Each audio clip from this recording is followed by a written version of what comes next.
Voilà, donc j'ai à cœur ce matin de vous parler sur un sujet qu'on retrouve dans le même verset que j'ai utilisé il y a quelques semaines déjà, puisque c'était le 16 septembre que j'avais parlé sur l'unité vraie.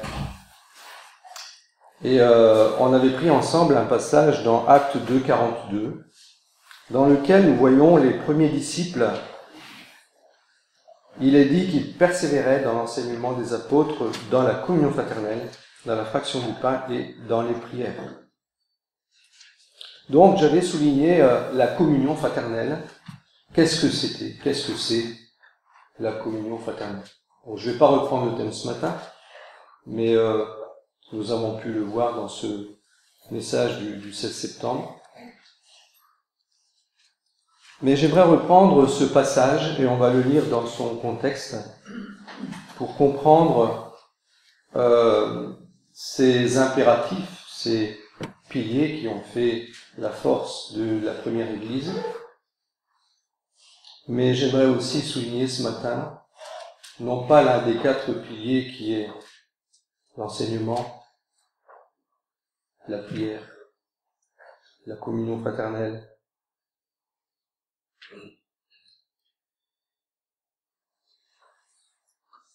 Je voudrais souligner ce matin un mot qui donne de la valeur aux 4.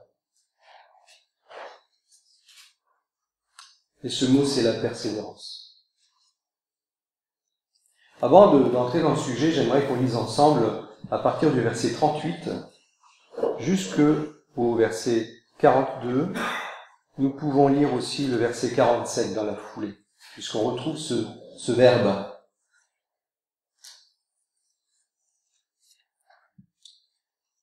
Pierre leur dit, donc Pierre prêche devant une foule de 3000 personnes, et nous lisons ceci.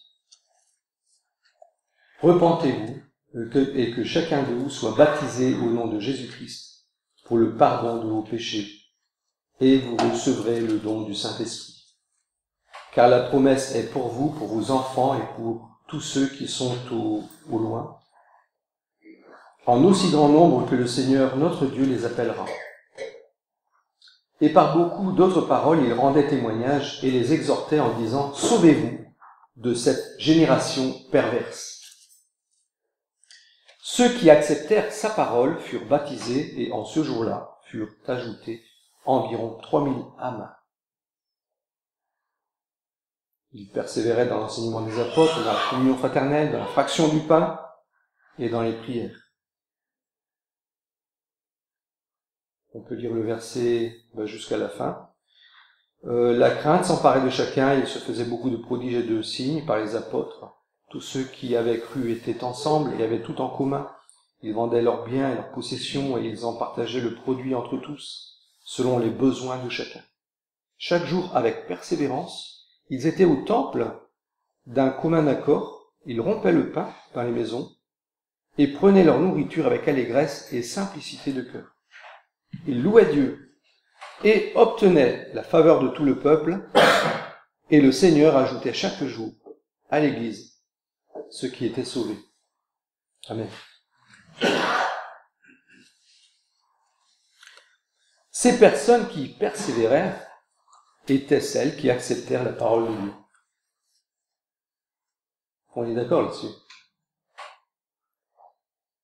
Qui avaient été prêchés par l'apôtre Pierre et qui furent baptisés selon le mandat missionnaire de Jésus à ses disciples quand il a dit « Allez, faites de toutes les nations », c'est dans Matthieu 28, versets 19 et 20, il dit aux disciples « Allez, faites de toutes les nations des disciples, baptisez-les au nom du Père, du Fils et du Saint-Esprit, et enseignez-leur à garder tout ce que je vous ai prescrit. » Le but de ce mandat missionnaire que Jésus a laissé à ses disciples, c'est quoi, finalement?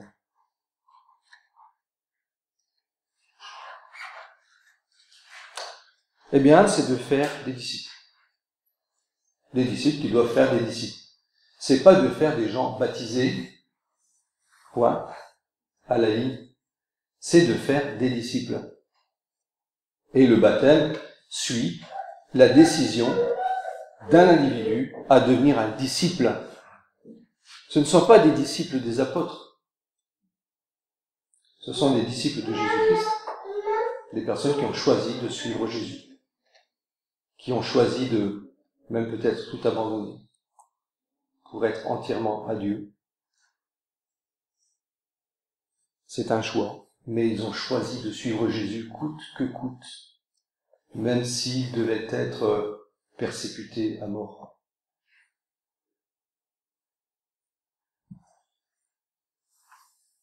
Donc dans ce texte, nous pouvons remarquer qu'il s'agit bien de disciples. Alors, vous me direz, mais à quoi est-ce qu'on peut le voir que c'est des disciples? Ce qui est justement intéressant de souligner ce matin, c'est ce mot-là, que j'ai vraiment envie de souligner ce matin. C'est le mot persévérance. Parce que ces gens qui avaient accepté le Seigneur, qui étaient des disciples, qui ont été baptisés, persévéraient dans les 4 fondamentaux de la pratique de la foi. C'est pas juste accepter une doctrine, c'est pratiquer quelque chose, mettre en action leur vie pour pouvoir atteindre ces objectifs-là. On a souvent mis en évidence le fait que la foi sans les œuvres, elle est morte. La foi sans les œuvres n'existe pas. C'est une croyance, point. Une croyance intellectuelle. Ça peut être aussi une forme de superstition. C'est-à-dire qu'on croit quelque chose de très flou. Alors que ici, on parle bien de quelque chose de concret, d'absolu, selon la Bible. Mais cette confiance en ce que Dieu a dit dans son absolu, nous amène à une réaction qui s'appelle la foi. On réagit par rapport à ce qu'on a compris, ce qu'on a reçu de Dieu. La persévérance dont nous voyons ici, manifeste au monde l'authenticité de notre croyance et favorise un témoignage positif. Il y a aussi le témoignage négatif, n'oublions jamais. Un chrétien qui se comporte mal, est-ce qu'il a un témoignage positif? Non. Parce que le monde va dire, ça c'est des chrétiens. Mais je voudrais pas être comme eux. Et quand le monde peut dire ça, alors c'est très grave pour nous, les chrétiens. Par contre, si notre témoignage est cohérent avec ce que nous disons d'être et nous le mettons en pratique, alors ça incite les gens qui nous entourent à se poser des questions, à nous poser les questions qu'ils se sont posées, avoir des réponses concrètes qui seront les réponses qu'ils ont besoin pour eux découvrir le Seigneur. Celui qui seul peut remplir leur cœur. Parce que rien au monde, pas même toute la richesse du monde, ne peut remplir nos cœurs. Bien des personnes croient que si j'ai telle chose, si j'ai telle chose, je vais être bien, je serai heureux. Et puis quand ils l'ont, ils se rendent compte qu'ils sont pas. Ces personnes ne sont pas heureuses parce qu'il manque quelque chose toujours. Jusqu'au point de se poser les bonnes questions et de se dire, mais certainement, celui qui m'a créé a la réponse.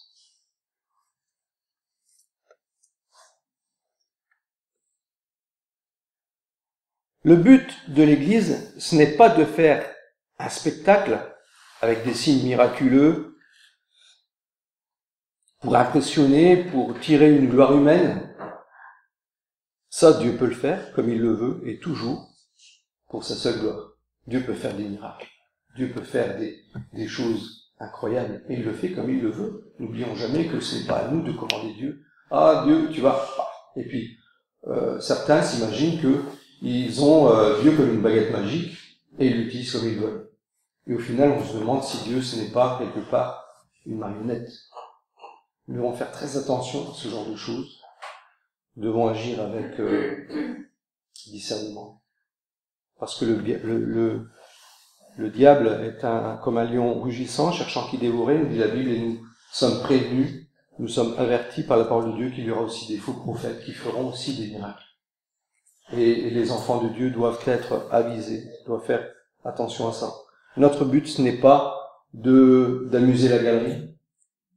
Notre but, c'est de plaire à Dieu.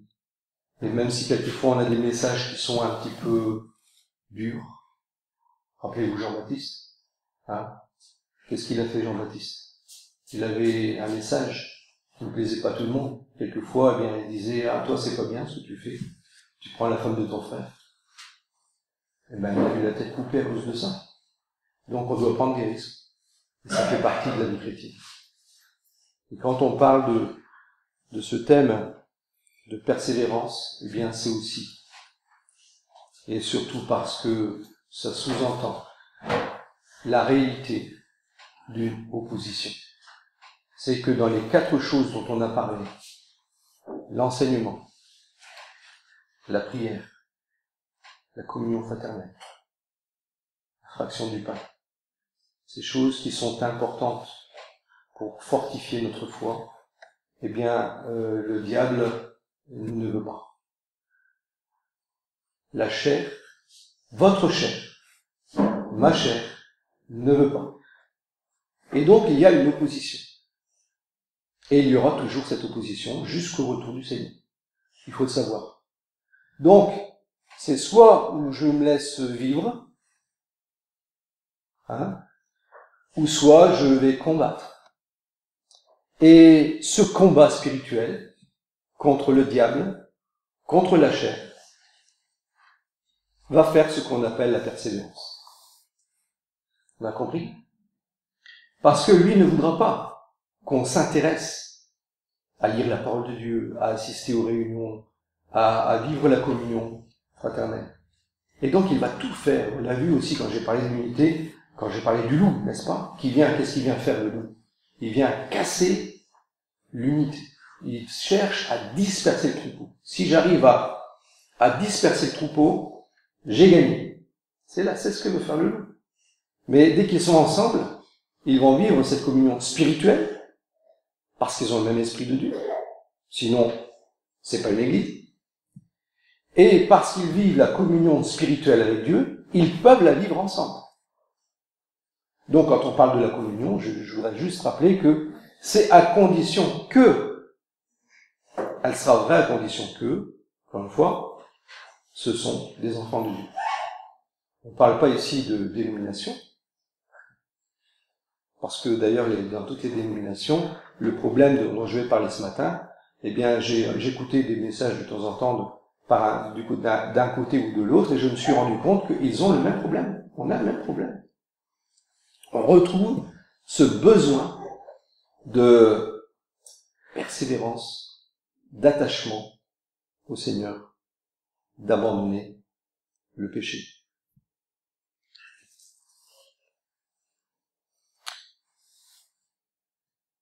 La première chose qui permet à l'Église d'être ce qu'elle est, vous savez ce que c'est, sinon on n'est pas Église. Église qui veut dire ecclésia, et ecclésia ça veut dire sortir du monde. Si moi, en tant que chrétien, je suis encore dans le monde, en vérité, je ne suis pas dans l'Église.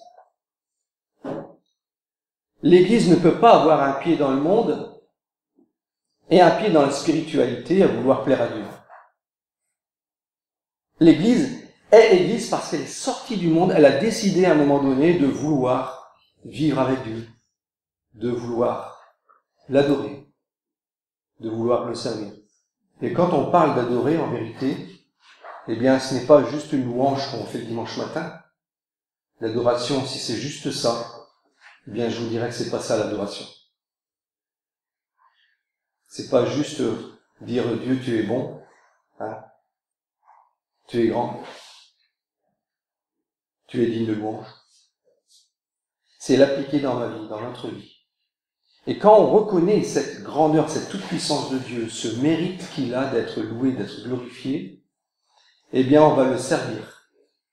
Et c'est quand on sert Dieu qu'on commence à l'adorer.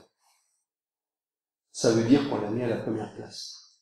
Ça veut dire que mon feuilleton télévisé, ou mon Facebook, ou mon truc là, qui me prend souvent des heures et j'ai jamais eu le temps de lire la Bible, eh bien, qui passe après, Je prends d'abord mon temps prioritaire pour le Seigneur et je veux le servir de tout mon cœur.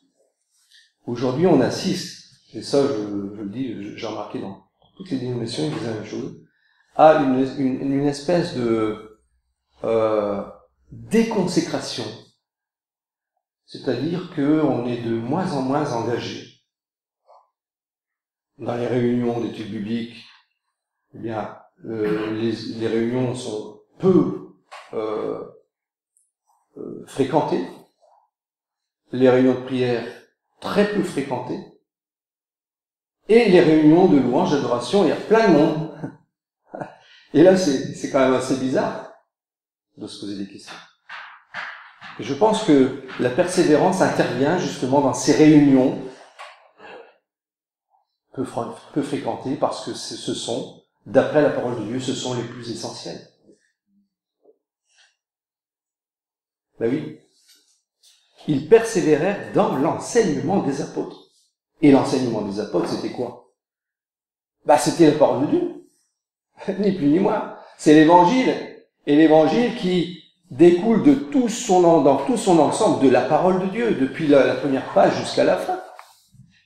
Puisque le centre d'élément de la parole de Dieu, c'est ce message de l'évangile. Car Dieu a tant aimé le monde, qu'il a tellement aimé le monde qu'il a sacrifié son Fils Jésus-Christ, afin que quiconque croit en Jésus ne périsse point. Et la mort dont on parle ici, c'est bel et bien l'enfer. C'est pas seulement la mort physique, c'est l'enfer éternel. Et parce que Dieu nous a tellement aimés qu'il va tout faire, et on le voit du début à la fin, il va tout faire pour que nous puissions être sauvés.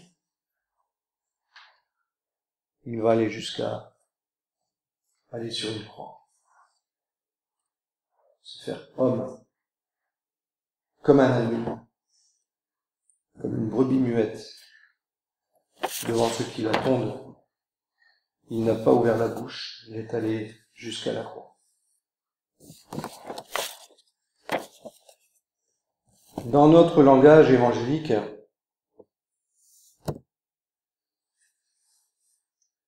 mais d'abord je voudrais dire que par rapport au verset 47 qu'on a lu tout à l'heure, nous voyons que,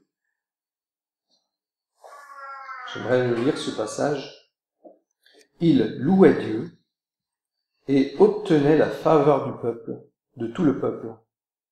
Et le Seigneur ajoutait chaque jour à l'Église ceux qui étaient sauvés.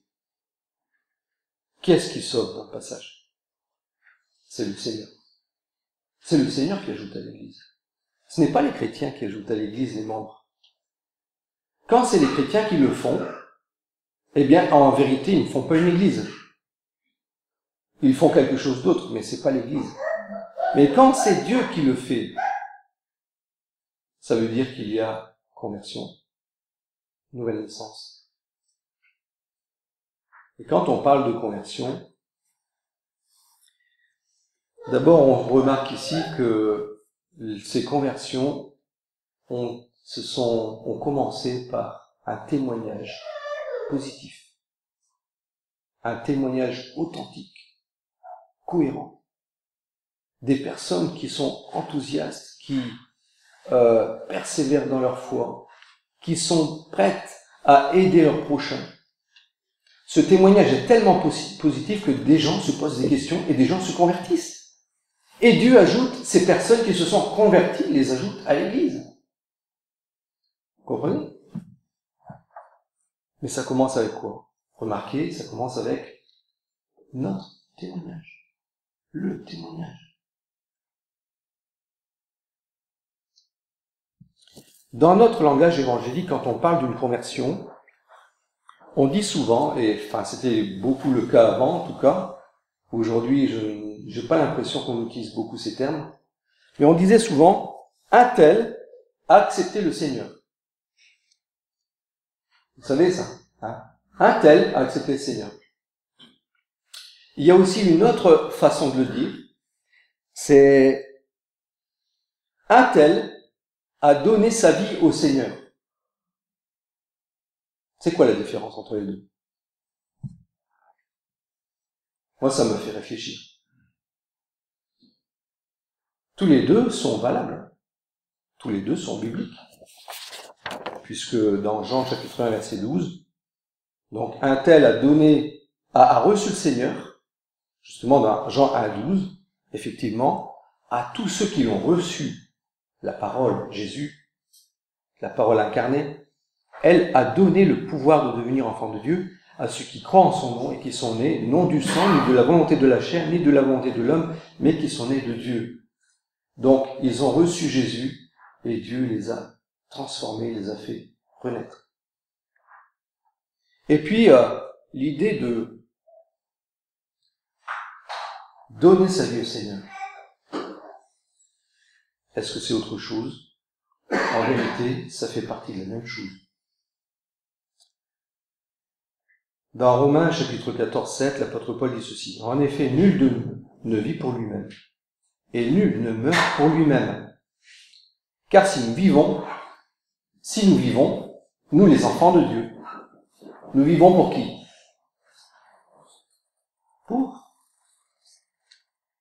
J'ai pas compris. Pour le Seigneur. Amen. Ouais. C'est pour le Seigneur qu'on vit. On vit pas pour avoir un compte en banque bien rempli et puis on fait bien attention à ça. Puis le Seigneur, de temps en temps, quand on a besoin, Seigneur, oh, tu vois ce qui m'est arrivé. Oh, j'ai besoin de toi. Il faut que tu interviennes. Oh, je viens de perdre mon travail. Juste une bouée de secours, quoi. Quand on a besoin de lui. Et bien sûr, le Seigneur, il veut qu'on lui prie quand on a besoin de lui. Bien sûr, je dis pas le contraire. Mais ce n'est pas tout à fait ça, la vie chrétienne. La vie chrétienne, c'est d'avoir donné sa vie au Seigneur. Et dans ce don, ce sacrifice vivant, eh bien, nous sommes maintenant prêts à pouvoir écouter le conseil du Seigneur pour pouvoir le suivre. Puisque le Seigneur dit, suis-moi. Le jeune homme riche, est-ce qu'il a suivi le Seigneur? Est-ce qu'il pouvait suivre le Seigneur? À condition qu'il abandonne. Parce que son cœur est attaché à sa richesse. C'est pas la richesse en soi qui est un problème. C'est la manière dont on entrevoit la richesse. Elle peut nous empêcher de suivre Jésus. C'est là tout le problème.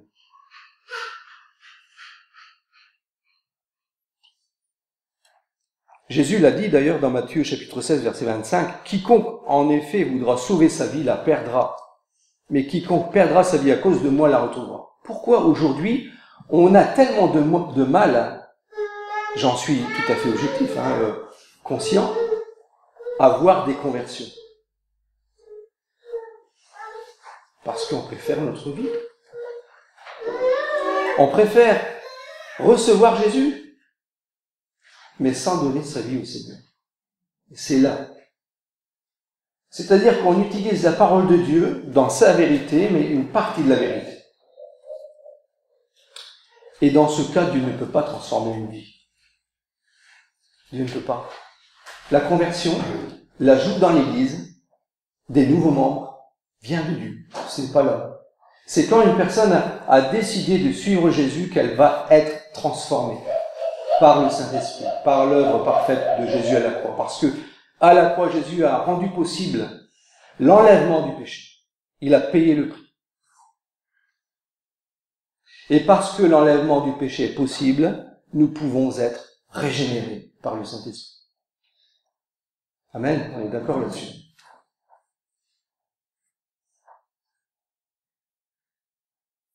Si on n'est pas entier au Seigneur, il ne peut pas transformer notre vie.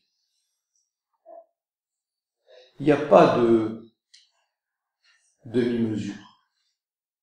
Moi, je donne ma vie au Seigneur, mais pas tout.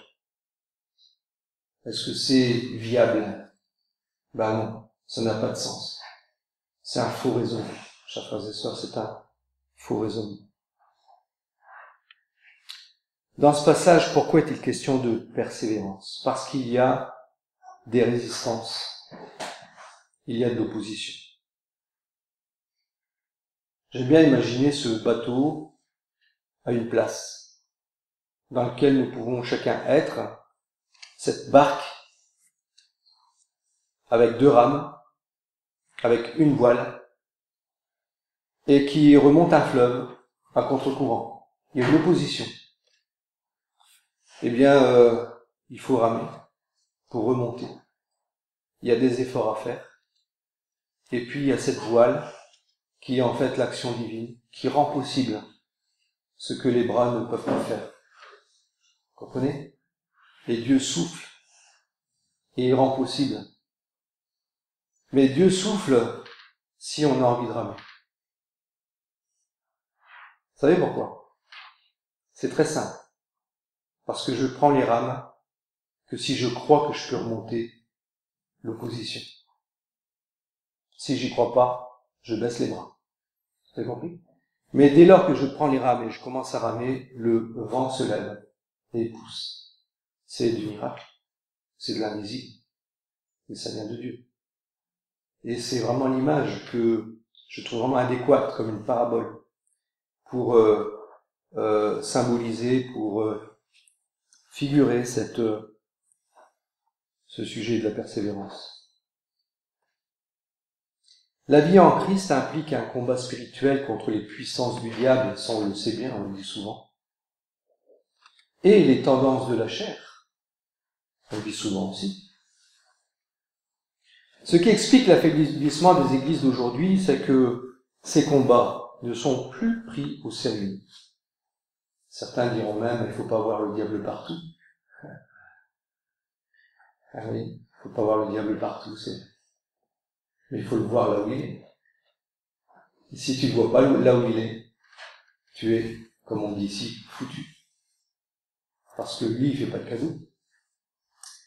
Et il sait, il connaît le point faible. Il les connaît parfaitement. Il nous connaît tous.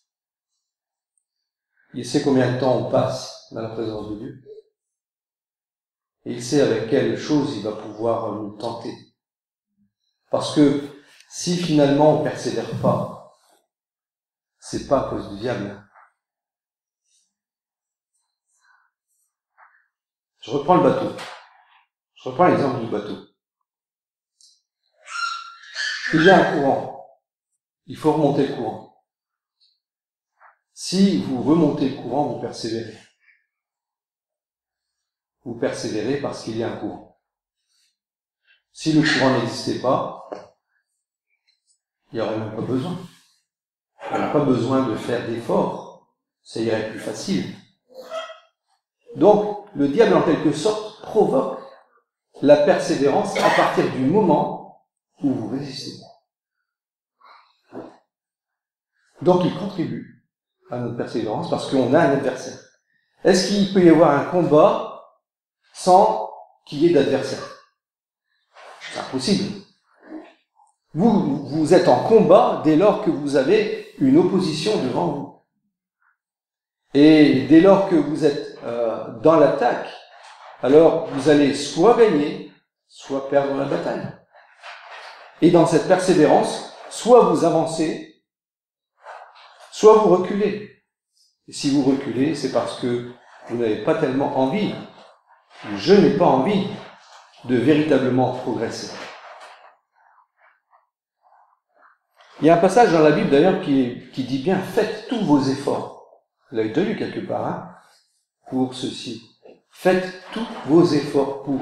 Donc ça veut bien dire que il y a une part qui est la nôtre.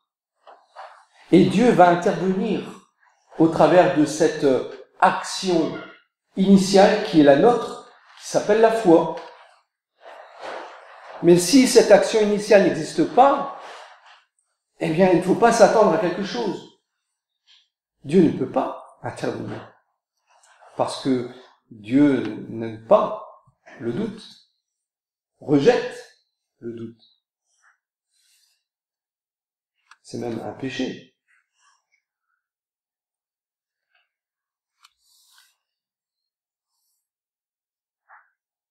Ce qui explique l'affaiblissement des églises d'aujourd'hui, c'est que ces combats ne sont plus pris au sérieux, je disais tout à l'heure. Les chrétiens modernes ne lisent plus la Bible et ne prient plus.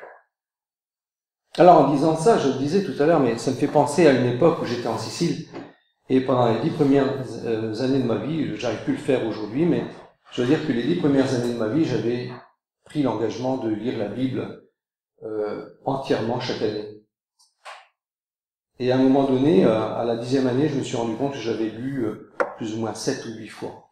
Alors pourquoi est-ce que je dis ça? Parce que je me suis rendu compte que dans les différentes églises où on passait, à cause du travail, j'étais quelquefois déplacé, je rencontrais souvent des chrétiens toujours découragés. Et je me disais, comment ça se fait que eux ils sont découragés, moi je suis jamais découragé? Pourtant, on a connu des difficultés. Et je me suis posé la question. Et après, je me dis, bah oui, c'est normal. Je lis la parole de Dieu pour en prendre la force dont j'ai besoin, l'encouragement face à l'épreuve, face à l'opposition dont j'ai besoin, pour persévérer dans le Seigneur. Et donc, le résultat, bien c'est ce qui est écrit dans Psaume chapitre 1, heureux l'homme qui ne s'attarde pas auprès des méchants, mais qui s'attarde auprès de la parole de Dieu, qui la lit et médite jour et nuit. J'aimerais revenir sur ce point avec Josué chapitre 1 tout à l'heure à la fin, parce que je pense que c'est vraiment très très important. Et c'est ce qui explique pourquoi aujourd'hui l'Église est si faible. On a du temps pour plein de choses, mais on n'a pas le temps pour lire la Bible. On n'a plus le temps pour prier. On n'a plus le temps pour aller aux réunions. Et je crois que la situation est grave. Et je ne suis vraiment pas le seul à le dire aujourd'hui. Beaucoup de frères, dans quelle que soit, je répète, dénomination, fait ce constat spirituel. Et comme on le dit souvent dans les messages, le Seigneur revient bientôt. Et ça me fait penser à cette situation de la parabole des 10 vierges. Rappelez-vous, 5 étaient prêtes, 5 ne l'étaient pas. Qu'est-ce qui a fait que les 5 qui n'étaient pas prêtes, eh bien, n'étaient pas prêtes? Pourquoi est-ce qu'elles n'étaient pas prêtes? Parce que la Bible nous dit que leur lampe, eh bien, il manquait d'huile. Elles s'étaient endormies. Elles n'avaient pas pris la précaution d'aller chercher de l'huile. Vous voyez, effort, persévérance, aller chercher de l'huile. Il y a un effort. Et quand l'époux est passé, eh bien, elles ne l'ont pas entendu.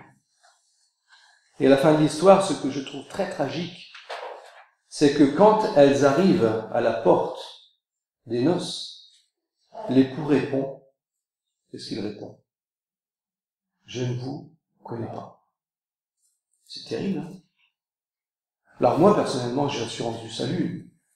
Mais si je ne l'avais pas, je vous avoue franchement, qu'en lisant ces mots, ça me ferait trembler. Ça me ferait trembler. Parce que je considère tellement important. C'est le summum de tout ce qu'on peut espérer de beau.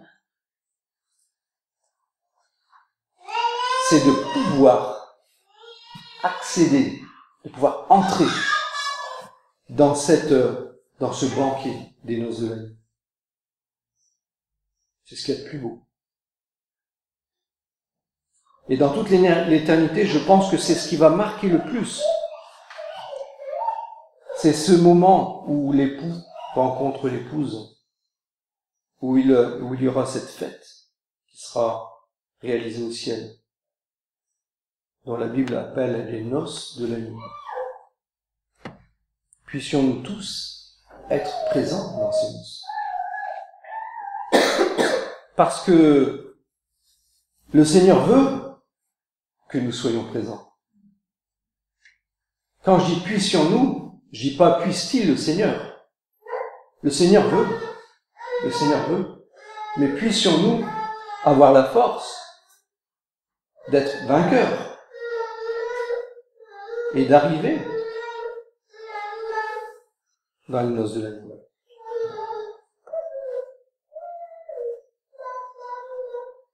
Beaucoup voient Dieu comme un distributeur de bénédictions. On parle aujourd'hui même de l'évangile de prospérité. Certains s'imaginent que plus ils vont se confier en Dieu et plus ils vont devenir riches. C'est grave. C'est grave. Jackpot. Dieu c'est un... Voilà. Au lieu de s'impliquer et de persévérer dans les choses essentielles, ils trouveront toujours une autre priorité pour se faire plaisir ou faire la fête, au risque de déplaire à quelqu'un à qui on veut plaire, qui finalement est notre idole.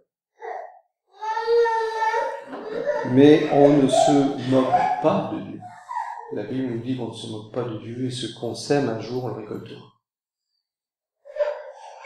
Pour la gloire, ou bien pour la honte éternelle.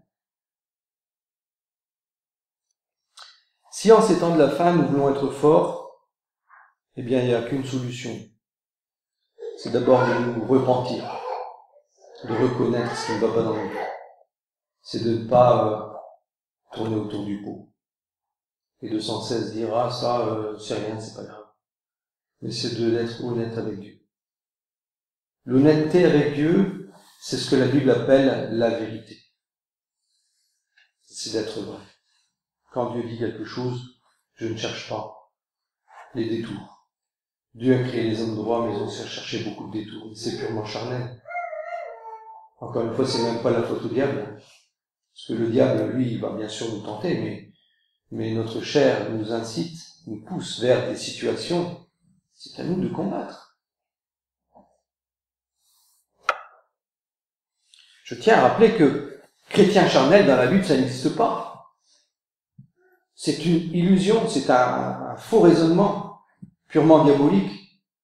J'ai pris un ticket pour le ciel, je vis comme je veux, et puis bientôt le Seigneur va venir me chercher. Donc c'est n'importe quoi. Le Seigneur nous a sauvés pour un but.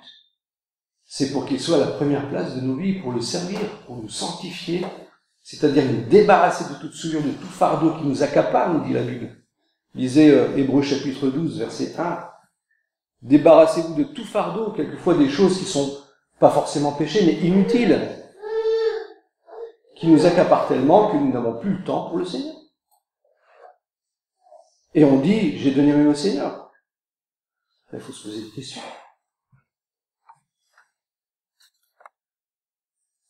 Pardon, Seigneur. Quand Josué devait entrer en Canaan, dans le pays de Canaan, pour en prendre possession, eh bien, Dieu l'avait averti. Moïse était mort, et il fallait un homme courageux, même très courageux, parce qu'ils allaient là maintenant combattre ces fameux géants, casser les murailles. Ah oui, parce que jusque-là, Josué ne savait pas encore comment ça allait se passer. Il savait pas. Mais Dieu l'a dit. Et donc Dieu va lui dire ces paroles. Dans le chapitre 1er que j'aime beaucoup, du verset 6 au verset 9, j'aimerais lire au moins ces 4 versets. Il dit « Fortifie-toi et prends courage, car c'est grâce à toi que ce peuple héritera du pays que j'ai juré à leur père de leur donner. Seulement, fortifie-toi et aie bon courage, en observant et en mettant en pratique toute la loi que t'a prescrite Moïse, mon serviteur. Ne t'en détourne ni à droite, ni à gauche, afin de réussir partout où tu iras. Ce livre de la loi ne s'éloignera pas de ta bouche. Tu y méditeras jour et nuit pour observer et mettre en pratique tout ce qui est écrit. Car c'est alors que tu mèneras à bien tes entreprises, c'est alors que tu réussiras. Ne t'ai-je pas donné cet ordre? Fortifie-toi et prends courage. Ne t'effraie pas et ne t'épouvante pas, car l'Éternel ton Dieu est avec toi partout où tu iras. Je voudrais souligner 2 verbes. Vous les avez compris. Fortifie-toi et prends courage. C'est répété 3 fois sur ces 4 versets. 3 fois, Dieu répète, surtout. Pourquoi? Parce que s'il n'est pas fortifié, qu'est-ce qui va se passer? Il va y avoir des géants. Qu'est-ce qu'il va faire? On se sauve! Eh ben oui, ils vont avoir peur. N'aie pas peur, ne t'effraie pas. Vous savez, la crainte, pour Dieu, c'est très grave. Ça veut dire qu'on n'a pas confiance en lui, tout simplement. Si on vit dans la peur, c'est qu'on n'a pas confiance en Dieu. Et Dieu ne peut pas nous donner une victoire. Par contre, si on commence à se fortifier, et ça veut dire quoi se fortifier? C'est pas seulement manger des lentilles, parce qu'à l'époque il fallait manger des lentilles, mais c'était s'attarder auprès de la parole de Dieu, lire la Bible, la méditer jour et nuit, comprendre la pensée de Dieu, et dire voilà, je comprends, et je sais, Seigneur, que tu es suffisamment puissant pour nous rendre vainqueurs. Et je prends courage sur la base de ta parole. J'ai confiance en toi, Seigneur. Et à partir d'aujourd'hui, je ne veux plus avoir peur. Je te demande pardon pour mes craintes. C'est un péché. Bon, je demande pardon, Seigneur. Un jour, j'ai demandé pardon, Seigneur, pour ma timidité. Et peu à peu, le Seigneur m'en a complètement libéré. Mais je dois dire que c'est un sacré combat. Faut pas croire que ça s'est passé comme ça. J'ai assez de temps avec la parole de Dieu et m'assurer que vraiment Dieu avait un plan pour ça. Et son plan, c'était quoi? Vous savez ce que c'était? C'est ça. C'est simple. La liberté. C'est la liberté. Tu as un vice, tu as des tendances. Dieu veut que tu sois libre. Mais est-ce que tu le veux vraiment? Est-ce que tu le veux vraiment? Être libre du péché, du vice, des tendances de la chair, que peut-être tu as mis en pratique pendant très longtemps, pendant des années. Mais le Seigneur, il est capable. Il est tout à fait capable de nous délivrer d'une emprise, même diabolique. Fortifie-toi et prends courage. Ce livre de la loi ne s'éloignera pas de ta bouche. Et là, n'oublions pas que Dieu ordonne à Josué que ce livre ne s'éloigne pas de sa bouche. C'est-à-dire qu'il l'a pas seulement dans sa tête, mais il l'a aussi dans sa bouche. Pour qu'on l'entende. Pour qu'on l'entende. Comme on fait ce matin. Tu y méditeras jour et nuit pour observer, c'est-à-dire mettre en pratique tout ce qui est écrit. Car c'est alors que tu mèneras à bien tes entreprises. C'est alors que tu réussiras. C'est une promesse de Dieu. Chers frères et sœurs, pour pouvoir persévérer face à l'opposition du diable et de la chair, il nous faut nous fortifier dans la parole de Dieu. Faire tous nos efforts pour que nous puissions lire la parole de Dieu. Peut-être mettre de côté quelque chose qui nous empêche de lire la parole de Dieu. Qui nous empêche d'aller aux réunions. Puisqu'on a des réunions, on voyait que les premiers chrétiens, qu'est-ce qu'ils ont fait? On lit dans la parole qu'ils persévéraient ensemble pour être ensemble, pour se rencontrer, pour prier ensemble, parce qu'ils avaient en commun un projet. D'abord plaire à Dieu. Et le deuxième, nous servir par des actions sociales, des actions d'édification pour l'Église. Et on voit que peu à peu des gens se sont levés, des gens comme on voit cet Étienne au chapitre 6 et qui sera même par la suite martyrisé. Cet Étienne qui fait partie des diacres, un jeune plein d'Esprit Saint qui va faire un travail extraordinaire. Et ce travail extraordinaire, c'est quoi? Distribuer aux tables.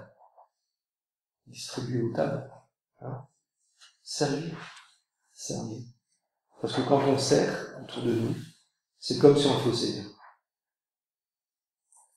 Et des gars comme ça, Dieu en cherche. Il l'a rempli de son esprit. Il lui a même donné un don d'enseignement. Il a même pu, devant les pharisiens, il a pu enseigner la parole de Dieu, rappeler des vérités et les amener au point culminant de l'évangile. Jésus-Christ, que vous avez crucifié, et il s'est fait lapider. Cette église qui avait grandi, qui avait mûri.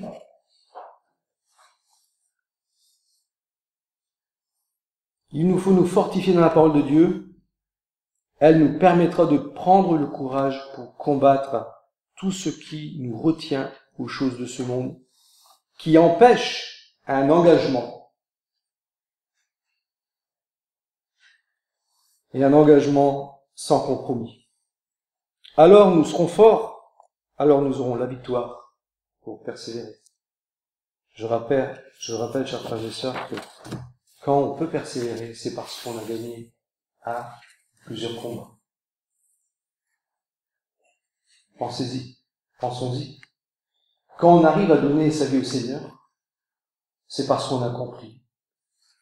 Ce que le diable ne voulait pas qu'on comprenne, c'est que perdre sa vie pour le Seigneur, c'est un gain. Parce qu'on marche avec lui. Parce qu'on le connaît. Et parce qu'il peut nous connaître. Il ne dira pas un jour, je ne vous connais pas. Hein? Faisons très attention à ça. Il faut qu'il nous connaisse, le Seigneur. Il ne faut pas qu'on puisse dire un jour, ah Seigneur, on t'a écouté. Tu as prêché dans nos rues. On t'écoutait tous les dimanches matins. C'est pas suffisant. Amen. Que le Seigneur nous bénisse et nous fortifie. Amen.